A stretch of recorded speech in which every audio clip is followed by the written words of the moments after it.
Pai de Flávio Almeida, José de Almeida nasceu em Carangola e ainda criança ficou órfão de mãe, tendo sido criado pela avó. Aos 12 anos foi morar com o pai em Santana do Manhuaçu.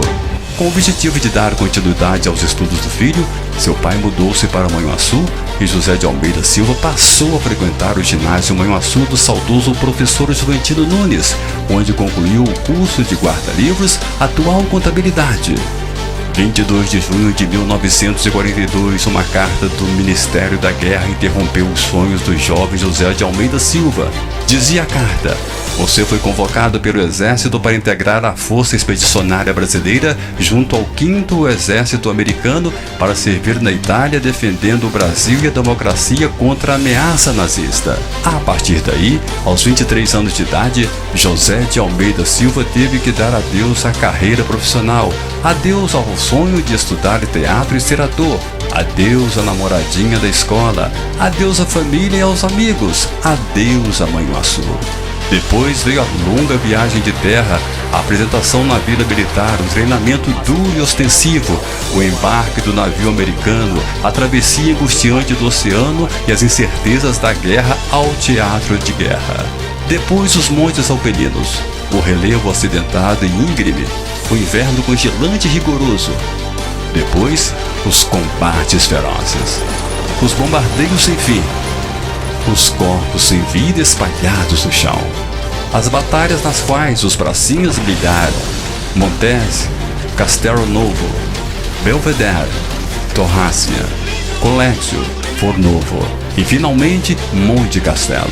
No início foram cursos e treinamentos do Brasil, e José de Almeida pertenceu ao primeiro escalão da FEB, que embarcou para a Itália na madrugada de 2 de julho de 1944. Ele fazia parte da Companhia de Comunicação da FEB, responsável pela logística de combate. Era o setor de observação e orientação das forças combatentes, por essa razão, alvo das forças alemãs, que possuíam pesada artilharia. Muitos brasileiros da companhia de transmissão perderam a vida nas montanhas do norte da Itália. Depois, muito depois, o tão aguardado fim da guerra em 1945. A alegria de estar vivo, a euforia de voltar para casa e, por fim, a felicidade do casamento naquele mesmo ano com a professora Ivone Ribeiro de Almeida. Assim se inicia a saga de uma das famílias mais importantes de Manhuaçu, os Ribeiro de Almeida, descendentes de imigrantes portugueses que protagonizaram uma epopeia de feitos notáveis nas áreas do ensino, da cultura e das artes. O senhor José contava para vocês histórias sobre a FEB, sobre a atuação dele lá na guerra? Sim, mas eu gostaria de fazer um registro aqui que pouca gente sabe. Havia um momento que todos os países procuravam copiar o modelo alemão-italiano. Era o modelo da direita. Na Itália, o fascismo. Fascismo em italiano significa a junção de vários ramos amarrado para dar um processo rígido, resistente. Então o fascismo era uma reação contrária ao comunismo. Na Alemanha também havia mais ou menos um sentimento dessa forma. E de uma maneira geral, o mundo inteiro começou a copiar o modelo nazi-fascista. Até o Getúlio Vargas andou inclinado por essa questão. Quem tirou ele de cabeça foi o grande Oswaldo Aranha. Oswaldo Aranha, seu ministro, que chegou: isso aqui não está certo, esse pessoal é antidemocrático, você não embarca nisso. E na época o Roosevelt, muito inteligente, começou a propor algumas vantagens para o governo brasileiro, para ele tomar posição a favor dos Estados Unidos, cedendo as bases. Para isso nós ganhamos uma usina siderúrgica para produzir ferro. O Brasil Redonda, né? Volta Redonda. Mas aí vem o que eu queria dizer. Na hora de selecionar o americano só queria as bases, mas o Getúlio, por uma questão de estratégia política, queria mandar uma turma para a guerra também.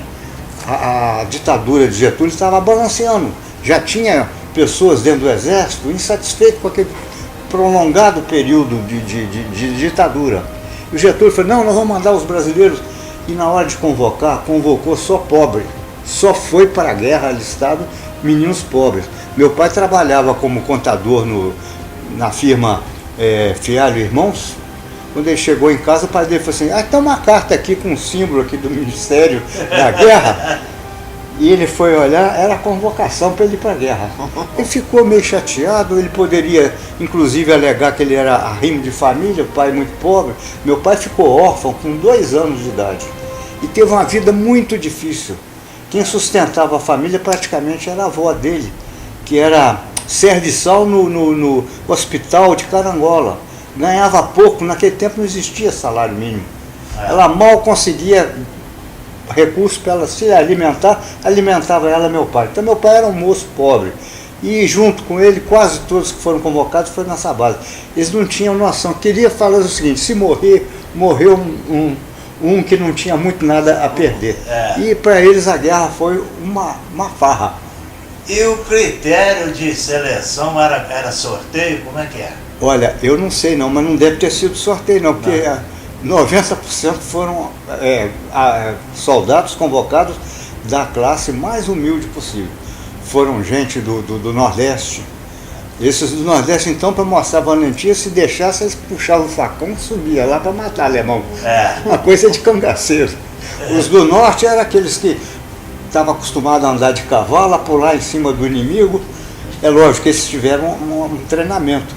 Eles integraram o 5º Exército Americano. O comandante deles aqui do Exército Americano foi o general Walters. Um general muito preparado, falava fluentemente português. Falava sem sotaque. Walter Clark, né? Walter Clark. Walter Clark. Walter Clark. E o subcomandante era o Will Schreiber. Exatamente. Exatamente. Você está por dentro da história.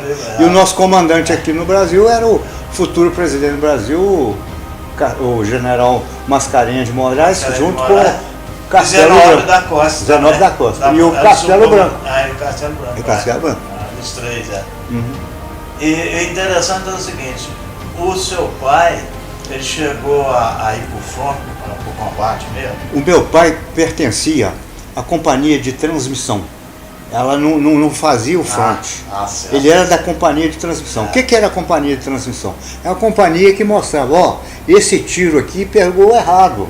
Você desvia mais para cá. Exato. E dava, era como se diz. Eles trabalhavam na retaguarda. Na retaguarda, mas tinha função importante. Tanto que o alemão, a primeira providência dele era bombardear esse serviço de transmissão. Porque ele que falava, cuidado, aqui, ali. Exato. Vira para cá, vira para lá.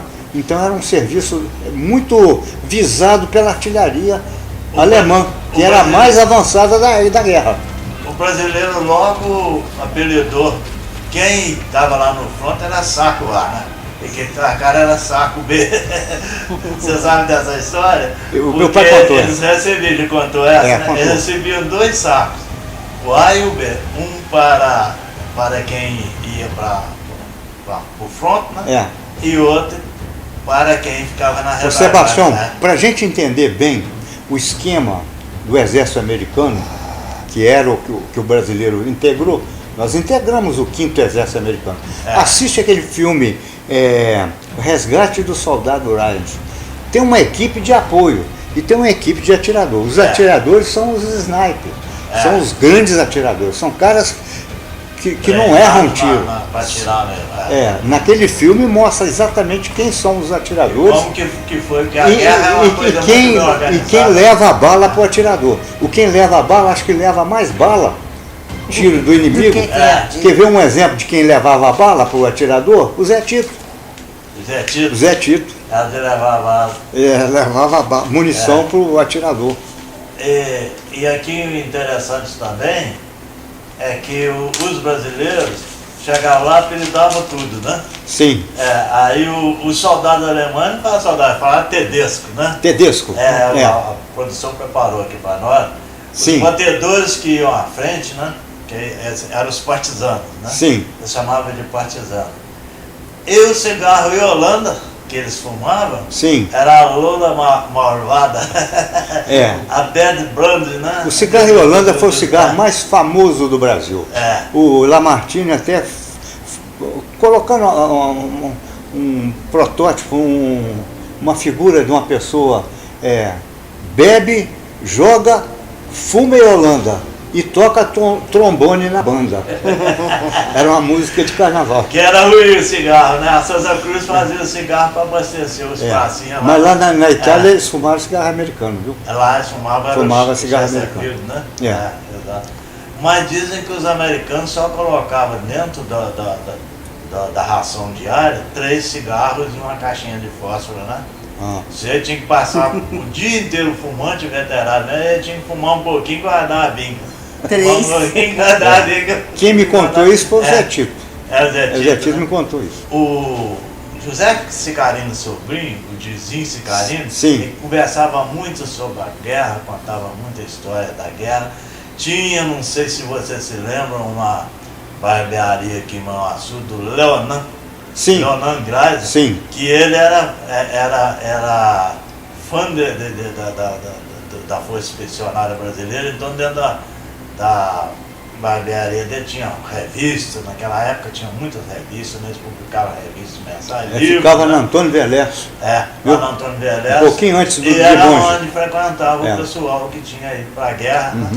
E o Leonan era fã do pessoal da FAB. Aí foi, da FEB, aliás, foi passando o tempo, hoje parece que está esquecido isso, né?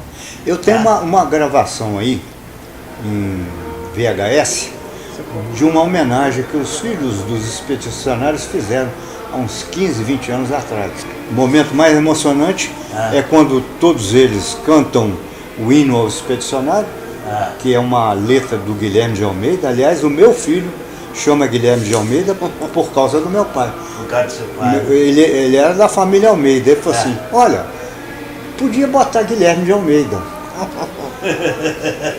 Pode procurar aí na enciclopédia, só tem Guilherme, bom. Viu? Depois brincando, falou assim, os ruins eles não colocaram não.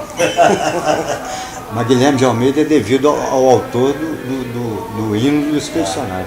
Por mais terra que eu percorra, não permita Deus que eu morra, sem que eu volte para lá. É o autor do hino do expedicionário, né? Sim.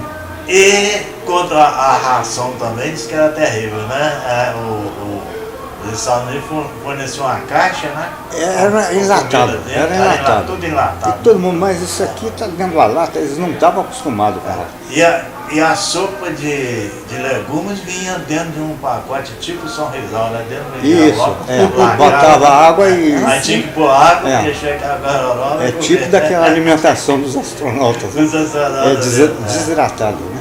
É muita história, não? Muita história. História demais da conta. Em 1948, o senhor José de Almeida foi nomeado inspetor federal de ensino, ingressando no quadro de técnicos educacionais do Ministério da Educação e Cultura. Em 1951, entrou para o ramo de empreendimento imobiliários, construindo um loteamento na Chácara Cedro, no bairro São Vicente. José de Almeida participou ativamente da comissão municipal que lutou e conseguiu alterar o traçado da BR-262, possibilitando que essa importante rodovia federal passasse em Manhuaçu. Em 1980, aposentou-se do Serviço Público Federal e foi trabalhar com a esposa na empresa de produção de vídeos e filmes. O casal teve 7 filhos, sendo eles Flávio José Ribeiro de Almeida, professor e advogado, Rogério Ribeiro de Almeida, médico, Hélio Ribeiro de Almeida, engenheiro, José Almeida Silva Júnior, psicólogo, Marisa de Almeida Gomes, professora e comerciante, Carla Ribeiro de Almeida, médica, Blei Ribeiro de Almeida, cientista da computação, este já falecido. Esposa de José de Almeida, a professora Ivone Ribeiro de Almeida, nasceu em Manhuaçu e estudou no Rio de Janeiro. Foi contemporânea da atriz global Maria Fernanda, filha da poetisa Cecília Meirelles. Após o seu casamento, passou a residir em Manhuaçu. Exerceu o magistério por muitos anos. Na área de ensino, fundou o Instituto Brasil-Estados Unidos, o IBEU, com curso de inglês do básico ao avançado e diretora do Colégio Polivalente. Minha mãe, ela sofreu muita influência do pai e dos tios. Eles eram portugueses, vieram para o Brasil para comerciar, se deram muito bem. Tinha a firma Ribeiro, J. Ribeiro em Caratinga, tinha a Casa Ribeiro aqui em Mauaçu, eram firmas reconhecidas. A Ribeiro, lá em Caratinga, foi citada até pelo vice-presidente, o José Alencar, como exemplo de empresa bem-sucedida. Eles eram europeus muito modernos. Um tio meu, tio Albino, ele já por volta de 1939, 40, ele já cuidava de filmagem, de fotografia, ele gostava de arte. E minha mãe foi estudar, uma ressalva, não foi em Belo Horizonte, foi no Rio de Janeiro. Ela se matriculou no Instituto Lafayette, lá na Tijuca, como aluna interna.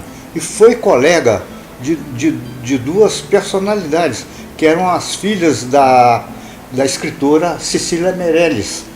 Uma se tornou artista de televisão, Maria Fernanda. E a outra, não sei qual o destino que ela tomou, mas ela vivenciou um momento muito importante do Rio de Janeiro. Rio de Janeiro, capital. Pra você ter ideia, quando Getúlio Vargas, no estádio do Vasco da Gama, São Januário, promulgou lá a nossa Constituição CLT, Consolidação das Leis do Trabalho, a turma da Dona Ivone estava no estádio representando. E o maestro que estava regendo a parte musical era o Heitor Villa-Lobos. Então você vê por aí o ambiente que ela foi criada. A influência cultural dela foi maravilhosa. E o instituto que ela estudava era o Sacré-Cœur de Marie? Eu conheci lá como instituto. Era Instituto Lafayette. Instituto Lafayette. Instituto Lafayette. Era uma instituição particular, mas muito conceituada. Todo mundo do interior que almejava alguma coisa se matriculava lá. Quem não morava no Rio de Janeiro era aluna interna.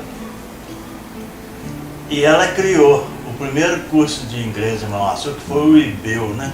Sim. Como é que foi essa experiência? Lá no Rio de Janeiro, ela frequentou curso de inglês. Ela tinha facilidade para a língua. Os tios e o pai também falavam inglês. O europeu, normalmente, ele fala inglês, devido à proximidade de Portugal com a Grã-Bretanha. A Grã-Bretanha sempre teve grande influência em Portugal, não só comercialmente, como também culturalmente, apesar da França, na época, ser o expoente em cultura, em literatura, em filosofia, em sociologia. Mas Portugal era mais aliado da Inglaterra, até por razões econômicas. Os ingleses eram grandes consumidores do vinho do Porto. Em sua casa, respirava-se ensino. A sala de visitas era uma permanente sala de aulas. Cuidou com zelo e amor da educação dos filhos, que se tornaram profissionais de sucesso. Dona Beatriz, a senhora foi vice-diretora do Colégio Polivalente. Fui durante 8 anos. Vice-diretora da Dona Ivone. Como é que foi trabalhar com a sogra? Foi muito bom. A Dona Ivone e eu tínhamos um relacionamento igual mãe e filha. Ela, assim, sempre ou me ensinava alguma coisa, quando alguma coisa eu achava que não estava muito legal, eu sugeria, ela catava. Então a gente trocava muitas ideias. E criamos uma amizade muito grande nesse período. Nunca tive problema com a Dona Ivone. Dona Ivone era rígida e tudo, mas eu também cumpria meu dever, então era fácil. E foi uma sogra assim, maravilhosa. Eu poderia dizer que foi a segunda mãe, que eu vim para aqui e não tinha assim, e não tinha meus irmãos, não tinha nem pai nem mãe. Eu fui acolhida com muito carinho, tanto por São José de Almeida, quanto pela Dona Ivone. Fui muito bem recebida na casa deles. E além do Polivalente, e quais outros estabelecimentos a senhora lecionou aqui em Mauaçu? Eu lecionei no Colégio Tiradentes, lecionei na Maria de Luca e também na Escola Polivalente. Além de eu ser vice-diretora, eu dei umas aulas também lá, até de francês. E a minha vida foi isso, foi dar aula. E o grande prazer do educador é quando ele olha para aquela porção de rostinho na sala de aula e a gente vê que eles estão entendendo tudo, aprendendo e vibrando. Por isso que eu tenho paixão pelo ensino. Além da área de ensino, a professora Ivone teve atuação dinâmica na cultura de Manhuaçu. Foi sócia fundadora da Casa de Cultura, sócia fundadora da Academia Manhuaçuense de Letras e, mais tarde, sua presidente. Minha mãe era uma sonhadora. Minha mãe era daquelas que via aquelas melodias, temas musicais de filme, pegava a cadernetinha, procurava copiar em inglês a letra, As Time Goes By, Stardust, aquela do Mágico de Oz, como é que ela chamava? Além do Arco-Íris, né? Além do Arco-Íris, Isso, e ela procurava beberar do que o mundo do cinema estava apresentando. O cinema é um fator muito importante, que ele muda todo um contexto cultural. Os livros antigos, até uma certa altura, 1890, nós tínhamos um tipo de escrita. Os narradores, os romancistas, eles procuraram mostrar muita cultura, citavam o escritor grego, o escritor francês, etc. Era um português muito rebuscado, muito cheio de cultura. E o cinema é imagem. O cinema mostra aquilo ali e a imagem já fala. Então, ele faz uma influência muito grande, inclusive na literatura. A Semana da Arte Moderna no Brasil já é consequência disso. O movimento do antropofagismo cultural, né, 1925, 1922, com Oswald de Andrade, Mário de Andrade, ele já apresenta uma cultura mais brasileira e com poucas palavras descrevendo a situação. Então a linguagem do cinema ela influencia tudo isso aí. E a Dona Ivone, ela entendeu isso aí. Então na música, na escrita, né? E principalmente na pintura. Lá na Espanha, o Picasso, ele abandona os pontos de fuga, a perspectiva, e começa a fazer aquelas loucuras que são obras de arte, né? A professora Ivone organizou a exposição do centenário do escritor José Lins do Rego, sendo Manhuaçu a única cidade do interior que recebeu essa exposição. Uma das organizadoras da Biblioteca Municipal, professora Custódia Feres, autora do livro Fragmentos da História de Manhuaçu. A professora Ivone Ribeiro de Almeida fundou a primeira empresa de vídeos e filmagens de Manhuaçu, com foco na elaboração de um grande arquivo histórico das famílias e personalidades que construíram este importante polo econômico do leste de Minas. A ideia dela era filmar as famílias tradicionais da cidade, né? Ela teve uma ideia de fazer entrevista com todas as famílias tradicionais para fazer um relato o mais próximo possível do que ocorreu, e depois ela chegou à conclusão que seria mais conciso, seria melhor ela transportar o que ela tinha filmado em livro. E aí que ela resolveu editar esse livro, Fragmentos da História de Manhuaçu. Por que fragmentos? Porque ela tinha um pedaço da história aqui, outro pedaço ali, né? Outro acolá, e mais ou menos juntou tudo no livro, né? O trabalho de garimpar a história é justamente isso. Pega um fragmento aqui, o outro ali, chega um documento, claro, sempre baseado na documentação, né? Não no ouvir dizer. Não é assim que ela fez o livro. Eu sei que vou te amar, por toda a minha vida eu vou te amar. Em cada despedida eu vou te amar, desesperadamente. No campo da música, a família Ribeiro de Almeida fundou o conjunto musical Almeida Boys em 1966. Surfando na onda do iê-iê-iê e levando em conta que um dos ídolos da Jovem Guarda, o jovem cantor Rony Cardi, também natural de Manhuaçu. O conjunto foi um sucesso profissional e, como O Tempo Maravilhoso do Almeida Boys, chegou a apresentar na antiga TV Tupi do Rio de Janeiro, no programa de Ayrton Perligeiro. Tudo começou quando Flávio Almeida ganhou um violão de presente. Fotografei você na minha Rolleiflex, revelou-se a sua enorme ingratidão.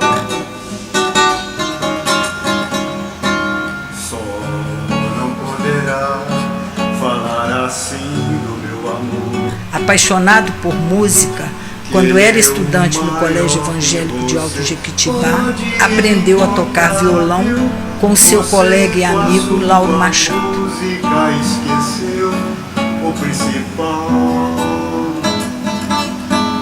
que no peito dos desafinados, no fundo do peito bate calado, que no peito dos desafinados também bate o coração.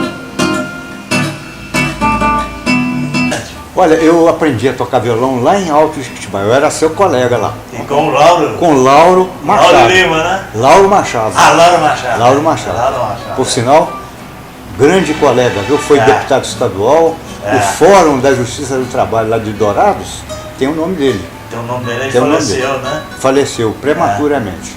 Mas era um grande advogado, foi deputado federal, viu? E um colega de valor. Mas o Lauro, apesar de tocar violão, lá ele era nosso regente lá do dormitório, ele tocava pouco, ele tocava mal. Mas ele me ensinou as primeiras posições, Ré maior, Lá maior, Sol.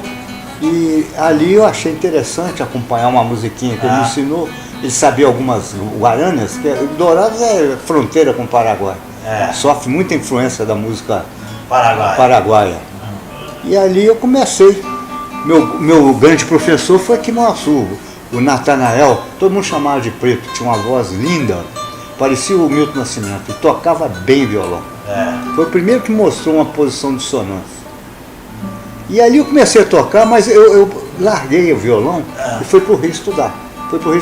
Quem continuou foi os meus irmãos, Zé Almeida, Rogério de Almeida, que é um grande guitarrista, grande músico.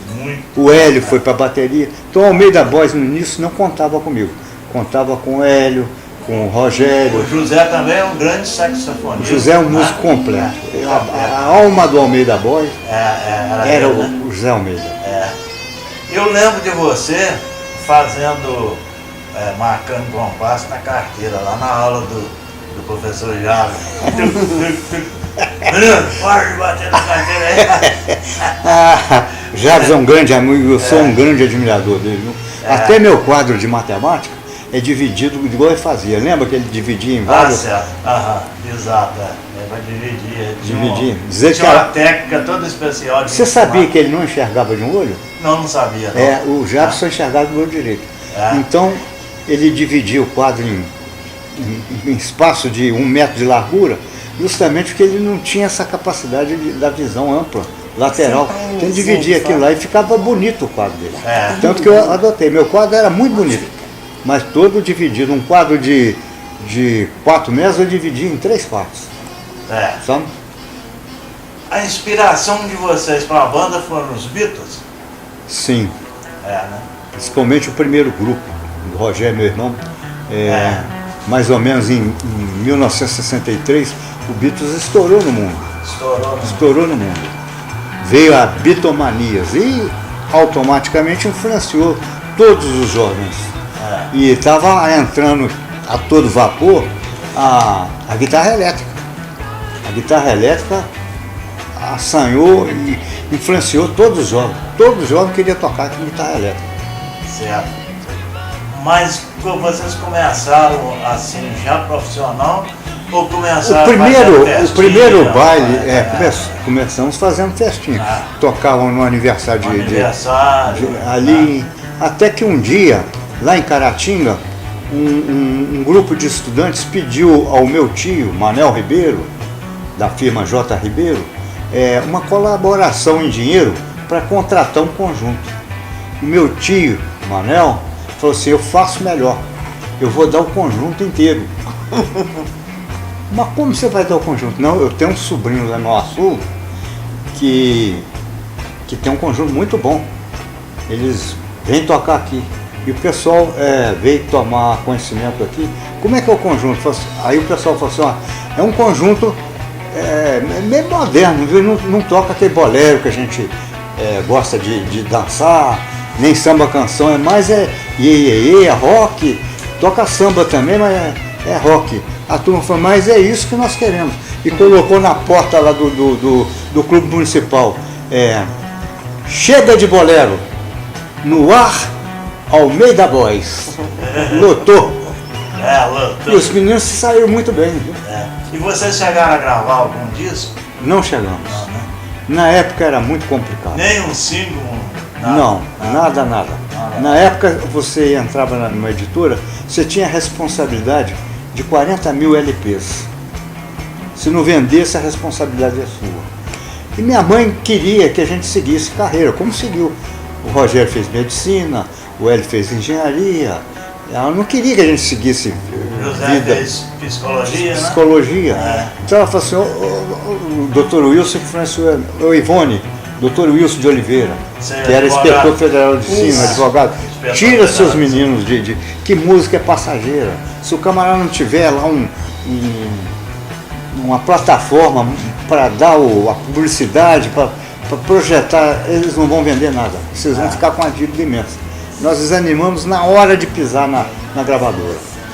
Então o Almeida Boys foi só mesmo shows, bailes, teve gravação, mas não gravamos comercialmente. E foi por causa disso que vocês resolveram encerrar a banda?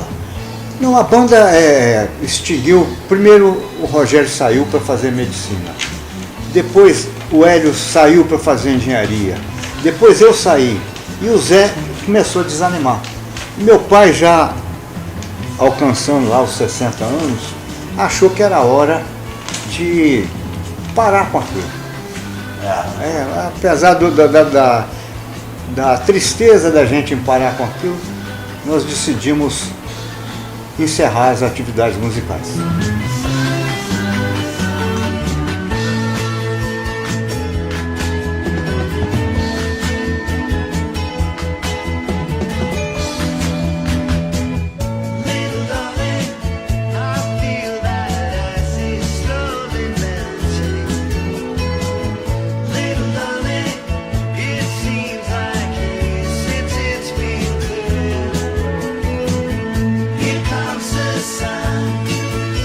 A banda Almeida Boys existiu até 1976 e levou o nome de Manhuaçu para muitos estados do nosso país.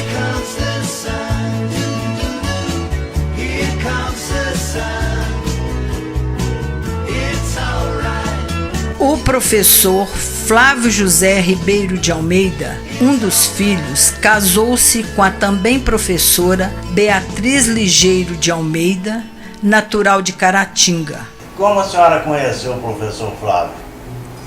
Eu conheci na época que ele tinha o conjunto Almeida Boys. Então era um conjunto famoso, eu ia a baile, dançava ao som do Almeida Boys. E quando ele estava na faculdade, ele estudou na mesma faculdade minha, em Caratinga. E ele foi... A primeira aula que ele foi, uma aula inaugural, ele me viu recebendo o prêmio de melhor aluna do curso de letras. Então aí ele se aproximou, eu me aproximei, ficamos conhecendo. Num bailinho lá? A gente não podia dançar, porque ele tocava, mas eu gostava de ir ao baile. A música era muito boa. Você gostava do iê? Eles tocavam muito diversificado, gostava muito. Era muito bom. Professor Flávio, a sua família sempre foi ligada à educação. Seu pai foi inspetor de ensino e sua mãe professora por longos anos, diretora de colégio e fundadora de cursinho. Isso influenciou você na escolha da sua profissão? Sim, de certa forma, Sebastião, foi. Porque eu tinha 5 anos quando meu pai assumiu o cargo de inspetor federal de ensino na parte do ensino comercial. Meu pai gostava de levar os filhos. Então eu fui a muita escola, muito colégio, fui inclusive visitar alguns distritos aí, para ele dar um parecer sobre a possibilidade de abertura de escola. Meu pai sempre dava relatórios favoráveis. Às vezes a escola não tinha uma estrutura tão boa como a que vocês veem hoje em dia, mas ele dizia: meu filho, vou dar parecer favorável, que é preferível uma escola funcionando mais precariamente do que um aluno, uma criança fora da escola. Então, minha mãe também era professora de inglês, lá em casa praticamente era uma escola. Houve uma época que a minha mãe tinha o curso de inglês e o curso de admissão dentro da minha casa. Então, eu cresci vendo problemas relacionados com educação. Dona Beatriz, a senhora é aqui de Manhuaçu? Não, eu sou de Caratinga. E a minha família também é uma família de educadores. Minha mãe foi uma professora famosa em Caratinga, Maria de Figueiredo Ligeiro, professora de matemática. Muito reconhecida na cidade. E meus irmãos também, minhas irmãs principalmente. Uma irmã era proprietária de escola em São Paulo, outra foi diretora de escola pública e assim por diante. Então eu sempre respirei educação. Era no café da manhã, era no almoço, os assuntos eram voltados para a educação. E eu cresci nesse ambiente. Me tornei professora muito cedo. Com 14 anos, eu fui professora do antigo curso de admissão, de propriedade da minha mãe. Eu dava aula de português e geografia. E ali foi uma coisa assim que eu me encantei e nunca mais deixei de ser professora. Minha atividade principal sempre foi dar aula. Ambos, apaixonados pela profissão de ensinar, tiveram uma ideia futurista: criar uma escola em sua residência, a Escola do Futuro. Transformaram alguns cômodos de sua residência em salas de aula. Foi um sucesso. Rapidamente chegaram ao incrível número de 400 alunos. Aqui onde nós estamos filmando, foi a primeira escola nossa. A Secretaria da Escola. Aqui foi a Secretaria da Escola. Para cima, 2 andares, eram salas de aula. Então nós atendíamos a região toda. Começamos aqui. A Beatriz seria melhor falar, que nós a ideia dela. Aqui. Começamos, na verdade, com um curso de português. Mas a gente usava na nossa propaganda na época curso de português, curso de matemática e física. Embaixo a gente punha a Escola do Futuro. Mas não era uma escola, era só curso. Mas o curso foi muito bem sucedido, muito respeitado. Os alunos de outras cidades vizinhas vinham numa van, a van ficava na minha porta, eles tinham 1 hora de aula, depois retornavam para a cidade. E foi muito gratificante. A prova que quando a escola inaugurou com 400 alunos. De onde que eu ia tirar 400 alunos? Eram os meus alunos do curso, que foram para seguir. E depois uma coisa que eu fico muito orgulhosa, ex-alunos nossos da rede pública tiveram filhos e matricularam os filhos. Foi isso. É aquilo que eu falo, é a credibilidade. Isso eu agradeço muito à cidade de Manhuaçu, aos pais que acreditaram no nosso trabalho, que na época o melhor colégio era o Tiradentes. Aí eles tiveram coragem de tirar o filho do colégio Tiradentes e levar para uma escola novinha que estava começando, só com 4 salas de aula. Então tinha que confiar mesmo, isso é credibilidade. E aí eu ainda falei, eu vou honrar essa credibilidade que eu recebi. Eu e o Flávio dedicamos muito. Vocês davam aula para vestibulantes também, pessoal? Que também, era cursinho para vestibular. Aqui, nesse local, aqui mesmo, nessa estrutura, nós tivemos um cursinho. Aí nós já começamos a admitir outros professores para trabalhar com nós. Aí foi crescendo. Veio a escola. Veio a escola. Veio a escola. Os 400 alunos do ensino médio foram essenciais para que o sonho da faculdade se realizasse.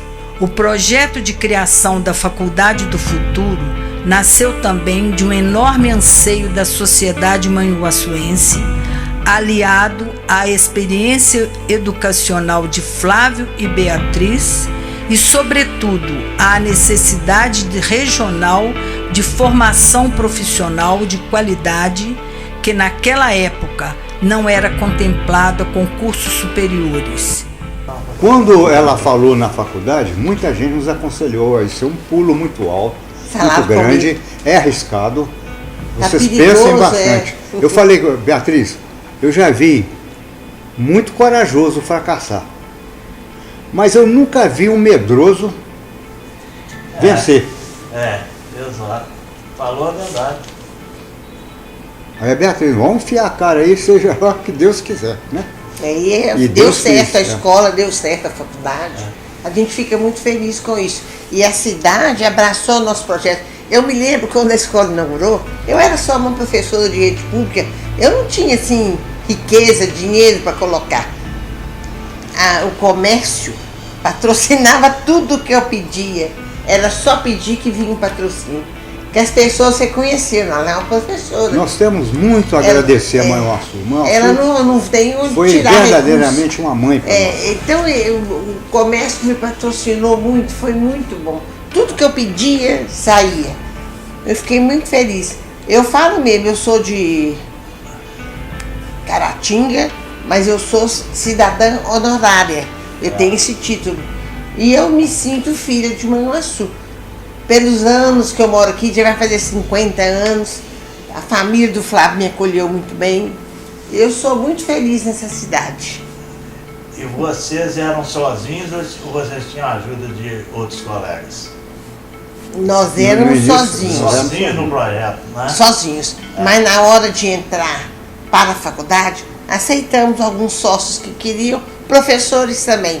Mas depois eles foram saindo. E até hoje quem ficou fomos nós. Um empreendimento desse é uma coisa complexa. É muito complexo. A pessoa entra querendo lucro de imediato. Não existe. Então você tem que trabalhar. A verdade é o seguinte. O lucro vem ser empresário nesse país é pilotar uma jangada. No mar, que tem hora que é tranquilo, mas tem hora que é muito revolto. Tem hora que te deixa só com um pedaço de pau navegando lá, sabe? Mas a gente continua. A sorte que vocês tinham já o terreno, né? Não foi preciso. Isso foi a mão isso foi muito importante. Isso eu devo ao meu pai. Herança do Zé de Almeida. Aí dividimos a chácara, porque e a parte que tocou para nós foi feita a escola. A escola ocupa uma área de mais de 200 metros de largura, assim, de extensão, né?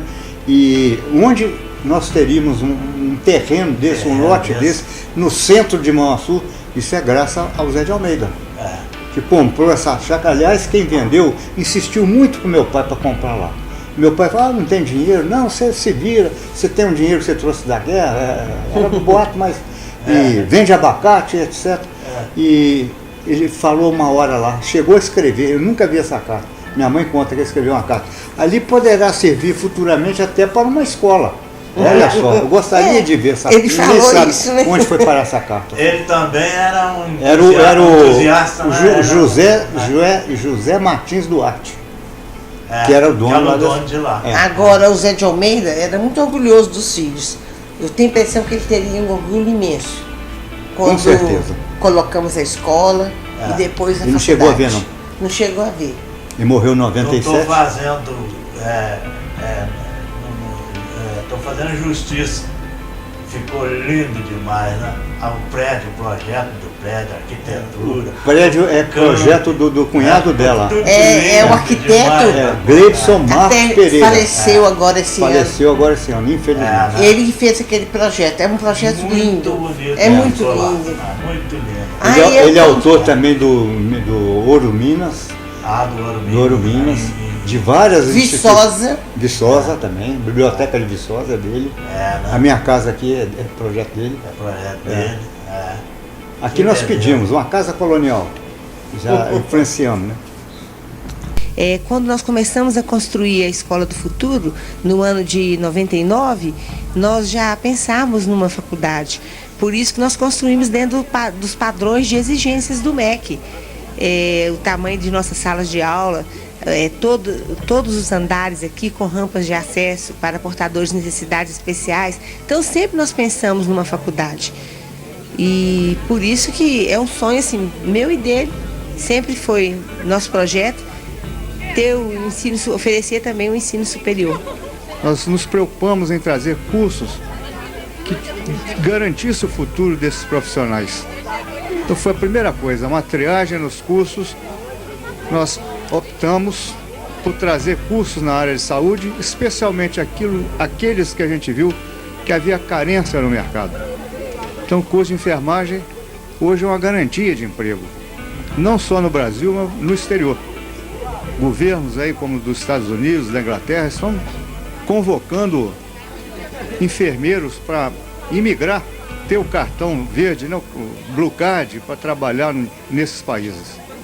Eu considero, Sebastião, que a maior invenção da humanidade, você pode até discordar, mas acho que a maior invenção da humanidade foi a invenção da escrita. Porque com a escrita você possibilitou a propagação de ideias. Isso. E propagação de ideia é o princípio da liberdade, de você poder mudar as coisas. Muito bem, essa dinâmica aí de ensino à distância, de material de você fazer conferência, etc., é uma nova invenção da escrita. Você fala com uma pessoa no Japão, nos Estados Unidos, você consegue, como se diz, reunir todo mundo numa sala de conferência estando a milhares de quilômetros de distância. Tudo começou com o código Morse, né? Sim. Depois foi evoluindo, e hoje nós Eu digo que a eletricidade é mãe de tudo isso aí. A eletricidade é que move tudo. Sem ela não tem jeito mesmo, né? Eu considero Manhuaçu a cidade mais promissora do interior de Minas Gerais. E eu tenho razão para explicar isso para você. Primeiro, se você pegar um mapa geográfico, topográfico, que foi feito em 1929, eu já até publiquei isso na rede social, você vai ver que Manhuaçu é o leito natural das estradas de rodagem. Você vê, por que a BR-262 passa dentro de Manhuaçu e não passa em outros lugares? Por que a BR-116 passa em Realiza? Porque o próprio terreno, a própria estrutura, a geologia fala, você passa ali que você não, no resto você tem que furar granito, você tem que furar túnel dentro de granito, isso aí é praticamente impossível. Então Manhuaçu é o caminho natural para a passagem do progresso. O que mais? É um terreno especial para a produção de café. Eu li aí que há 2 anos passados o nosso PIB foi o segundo maior da Zona da Mata, só perdeu para Juiz de Fora. E vou mais, tem aqui as chamadas Matas de Minas, são as 74 cidades, inclui aí Viçosa, Muriaé, mas principalmente Manhuaçu, Moimirim, etc. Nós produzimos aqui 9 bilhões de reais. 9 bilhões de reais em café não é brincadeira. Não é brincadeira. Tem prestação de serviço e a cidade aqui, por não ter uma topografia que ajuda, ela está começando a surgir condomínios fechados no alto das montanhas. E do alto das montanhas, se você já foi até lá, você vai ver que a vista é belíssima, um ar puro, agradável, e você vê o famoso mar de montanhas. Mar de montanha, aquela quantidade de ondas de montanhas que faz a vida da pessoa ficar mais tranquila, agradável. Você sentar na varanda no final da tarde e ver aquele pôr do sol maravilhoso. Nossa. Então ela puxa pessoas para aqui. E a prestação de serviço. Então Manhuaçu é uma cidade que não tem jeito, ela vai prosperar. Vai crescer rápido. Vai crescer mais rápido. Você está vendo todo dia aparecer prédio aí. Estão fazendo prédio em cada lugar que você não acredita. Está crescendo rápido demais. Manhuaçu vai ser brevemente situado entre as 30 maiores cidades de Minas. Eu acredito muito em Manhuaçu no ensino. Eu vejo pela Faculdade Futuro, que hoje já tem um número expressivo de cursos, acho que 12. São 14 cursos presenciais, mais 14 presenciais, à distância. 4 à distância. E eu fico vendo a novidade, como que o Guilherme, nosso filho, está sempre por dentro de tudo. Ele está dando uma dinâmica moderna. Dando uma dinâmica moderna. Então tem muita esperança que haverá muito investimento na educação, e o Guilherme é o maior exemplo disso. É jovem, cheio de ideias boas e quer acompanhar as novidades, os progressos que estão aí. E eu quero só complementar uma coisa. O grande orgulho nosso é o ex-aluno da Escola do Futuro. Eles são os melhores enfermeiros do hospital. Eles têm destaque na sociedade.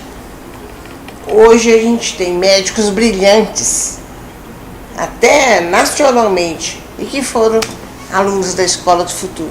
Isso é muito bom. Então eu acho que isso aí que é mais gratificante na educação. Eu acredito que enquanto tiver pessoas que querem, que são inovadoras, sem querer puxar a sardinha, que ele é meu filho, como o Guilherme. O Guilherme quer só trazer novidade para Manhuaçu. Então eu vejo com muita alegria o futuro de Manhuaçu. Hoje, a Escola do Futuro, com seus prédios imponentes no Alto do Peixoto, seu campus maravilhoso, suas palmeiras e seus jardins, é um patrimônio que enche de orgulho os conterrâneos de Manhuaçu. Agora, eu poderia dizer, sem medo de errar, que a Faculdade do Futuro, ela revolucionou a educação, porque mudou aquele coqueiro, mudou tudo lá. E desde que eu coloquei a escola também, a Escola do Futuro e a Faculdade do Futuro, são marcos na educação de Manhuaçu. Eu fui em Caratinga, eu era muito amiga da diretora de Caratinga, porque eu sou de lá, tenho amizade até hoje. E eu fui fazer uma visita. E eu vi os alunos da enfermagem, todos de branquinho, naquela alegria, passando. Eu cheguei de lá, falei, eu vou pôr um curso de enfermagem. Ele falou assim, mas você não entende de enfermagem? Eu falei, não entendo de enfermagem. Eu entendo de educação, mas eu vou colocar um coordenador, enfermeiro, que entenda do assunto. E aí... Então vocês foram influenciados pela área de saúde. E foi. Começaram pela área de saúde. Foi, até porque, tendo a área voltada para ciências contábeis, para administração, que já estava na mão da FACIG, sobrou para nós a área de saúde. Mas não entraram concorrendo direto? Eu achei mais concorrência. Aí eu fiz opção para saúde. Essa foi uma das razões. Eu vejo também muita esperança no futuro da educação de Manhuaçu e da faculdade pelo seguinte: dificuldades, obstáculos, elas são as causadoras das soluções. É preciso que venha a dificuldade para que haja as invenções e as soluções. Então, quanto mais difícil for, mais o ser humano tem capacidade de ir à frente. O progresso foi provocado pela necessidade.